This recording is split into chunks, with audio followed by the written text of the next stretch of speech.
Muy buenas noches para todos. El día de hoy hablaremos sobre riesgo político en los negocios internacionales. Para abarcar un poquito sobre el tema y en definición de riesgo político es aquel asociado a las actuaciones en los organismos gubernamentales de un país que por intervencionismo afecta negativamente a las empresas. En caso de los cambios y normas de estas mismas nos afectan algo. ¿En qué nos afectan? En la aplicación y definitiva actuaciones, administraciones públicas que resulten perjudiciales para este negocio.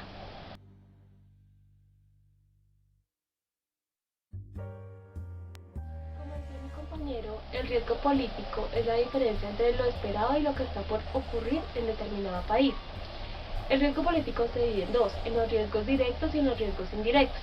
Los riesgos directos son como una consecuencia directa de un acto del gobierno. Como tal podemos ver las expropiaciones, el gobierno renegando contratos de controles, como el mercado cambiario, dividendos y de precios. También podemos ver que la corrupción estatal afecta a la competitividad de la empresa.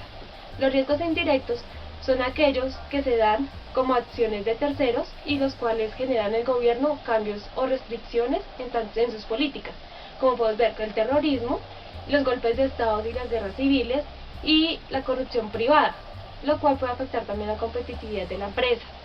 Estos eventos inesperados tienen un efecto en las empresas, afectando sus flujos de fondos, su estado de resultados y su reputación, además de dicha competitividad tanto del país en el que se encuentra la empresa como al cual va a exportar.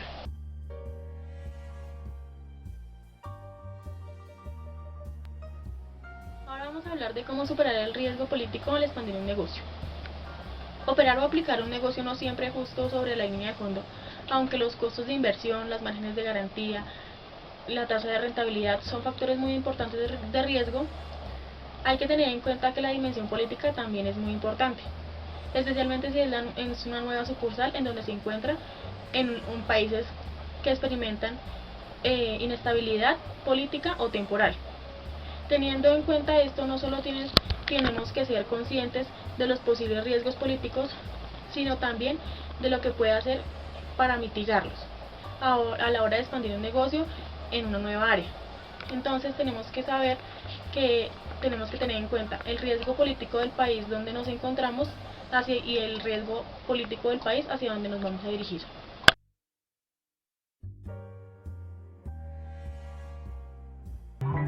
Algo que usted siempre ha tenido muy en cuenta del programa precisamente es hacer que nosotros, los ciudadanos del común, entendamos pues cómo nos afectan todas estas noticias, todos estos conceptos y cómo los podemos entender.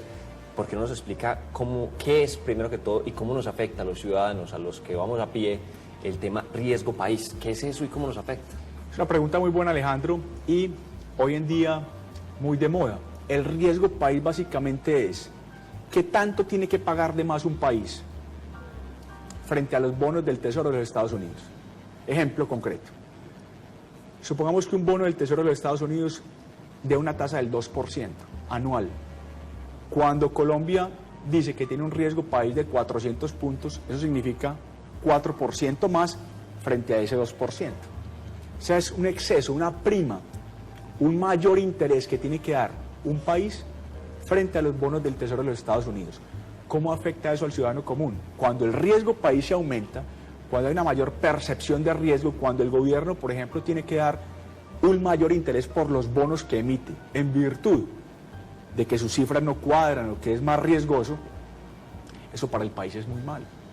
Porque un aumento en el riesgo país significa después que haya un aumento de tasas de interés en la economía en su conjunto.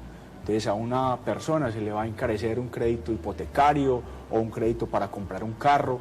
El riesgo país no es bueno, es una medida de que las cosas no están funcionando bien en la economía y que el aumentar ese diferencial entre lo que paga un país en particular frente a lo que paga un bono de los Estados Unidos, pues simplemente le va a aterrizar a través de un mayor interés para el ciudadano común y además va a devaluar la moneda. Esas son las consecuencias principales de un incremento del riesgo país. Suben las tasas de interés, se devalúa la moneda y hay una mayor percepción de riesgo sobre la economía en su conjunto.